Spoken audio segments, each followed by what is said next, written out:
Alright, so here's the deal. Before Monster Hunter Wilds, I had never touched a Monster Hunter game in my life. I always heard they were incredible. I even own Monster Hunter World on Steam. I just never played it, and they also seemed intimidating. You've got all these weapons, huge monsters, crafting systems, tracking mechanics. I figured it was the kind of series you needed some sort of degree in just to understand. But I picked up Wilds recently, and damn, has it pulled me in. And not only did it hook me, but now I'm kind of spiraling. I'm watching weapon guides, I'm daydreaming about my next hunt while I'm working, and yes, I may have developed a small emotional attachment to my handler and the blacksmith. I'll get to that. The point is, I'm all in, and I can say it, Monster Hunter Wilds might just be my personal game of the year. I'm Jacob from Senzu Games, and here's 5 reasons why I think it'll be Game of the Year, from the perspective of someone who is a clueless rookie, but also kind of obsessed. Reason 1, the combat and weapon variety. I think the heart of any Monster Hunter game is the combat and weapons, from what I can tell. And for someone brand new to the series, the depth here is kind of absurd, and I mean that in the best way. There's not like a handful of weapons, you have an arsenal. Each one plays completely differently. You've got massive greatswords that turn you into a slow-moving train, or you can go for the dual blades and zip around like you're in a dance battle with a dinosaur. Now, I haven't tried all of them, but I've been loving the sword and shield lately. It sounds like a boring weapon compared to the others until you actually try it. And what really got me is how much personality each weapon has.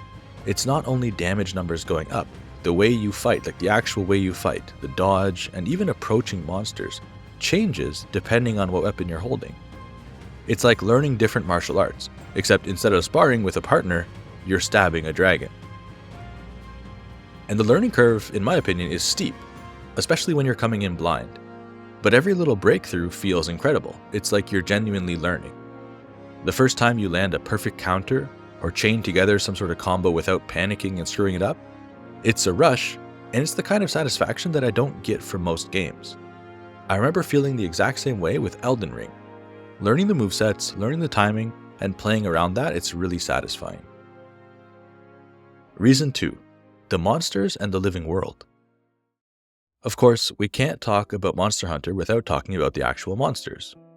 And look, I expected them to be cool, big scary monsters are kind of the point, but I didn't expect how alive they would feel in conjunction with the rest of the world. It seems like every single creature, from the towering monsters you actually hunt to the tiny critters scurrying around, feel like they belong in the world.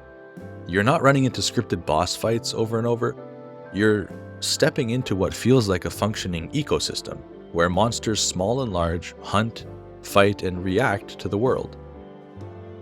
There's this moment from the very beginning of the game where I took on a quest to fight a Quamatrice. I don't know how to pronounce it. It's the little bird, not little bird, but it's a big bird monster. All of a sudden, just as I engage it, a Doshagama started attacking. I thought it was attacking me at first, so I backed up, and then the two monsters were just going at it with each other. I sat back and watched because I really didn't expect it. And these kind of moments are super fun to experience, and it was such a surprise. Even outside of combat, the world is filled with life. Little creatures you can collect with the capture net, weird plants that react when you touch them, and environments that feel alive even before you find the monster that you're after. As a newcomer, it makes every hunt feel unpredictable in a really good way. Reason 3, the open world and camps. The open world itself deserves its own spotlight, because it makes exploration feel rewarding and organic, not overwhelming. Every area is packed with a surprising amount of verticality, hidden paths, and little environmental storytelling moments that make it worth wandering off the beaten path. There's no running straight from point A to point B, at least not for me or the way that I play. You're actually exploring, setting up camps, finding shortcuts, and slowly getting familiar with each region, like you're actually learning your own hunting grounds. One thing I appreciate is how natural it all feels. I never feel like I'm being forced into some checklist of chores to do. I just follow my curiosity. There's a weird cave? Let's check it out. I found a waterfall, I bet I can go behind it. And then I get a cool diving sequence after that. It's really awesome. That sense of discovery keeps pulling me back in, even when I'm not just chasing monsters. And the camps themselves make you feel like a proper adventurer. You get to establish little footholds in the wilderness, gradually making the world more accessible with every successful hunt. It's a smaller touch, but it goes a long way in making the whole experience feel more immersive.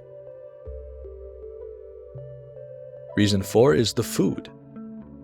And look, I wasn't expecting this, but I have to talk about the food because I'm obsessed. I don't care how serious the hunt is. If there's food involved, I'm taking my time. And these cutscenes aren't just there to look pretty, even though they do. They're literally art. The sizzling, the seasoning, the perfect food prep. It's such a weird thing to focus on, but they do a ridiculously good job with it, and it would be wrong not to mention it. The best part is it's not just for show. The buffs you get for meals actually matter, so you're motivated to experiment with different dishes. But to be honest, I'd probably still watch these cutscenes even if they did nothing. They're so cool. And in a game that's filled with action and high stakes, the food is like a warm hug before you go get mauled by something. And reason 5, the NPCs, or Gemma and Alma. So that brings me to my final point, the two most important characters in the game, Gemma and Alma. Now, to be honest, this point is more about the NPCs and the people hanging around the camps and sort of the world at large. They all have so much character. But Gemma and Alma, I love them. Gemma is the blacksmith or the smithy, and I'm not exaggerating when I say I would die for her. She's the backbone of every hunt, so she turns your scraps and broken bones into beautiful, awesome armor. And she does it all while looking amazing herself. And then there's Alma. She's the handler, so she's your guide, sort of a cheerleader, your emotional support human. Every time you go out for a hunt, she's there, and it's super fun how she authorizes you to be able to kill the monsters or not. For some reason, I would never do her wrong. I still don't fully understand the story reason behind why she has to authorize each hunt, but I will always listen to her. And simping aside, the base camp itself and all the different people is really great so far. Of course, Gemma and Alma make it that much better, but seriously, I'm enjoying it a lot more than I expected. And there you have it, 5 reasons Monster Hunter Wilds has completely taken over my life. The depth of the combat, the wonder of the monsters and world, the exploration, and the fact that I'm now emotionally compromised by 2 fictional women. This game truly has it all. But that's just my take. What about you? Have you been playing Monster Hunter Wilds? Have you got a favorite weapon you can recommend me? Let me know in the comments below. And if you want more gaming adventures, please subscribe to Senzu Games, and I'll see you in the next hunt. Until then, take care.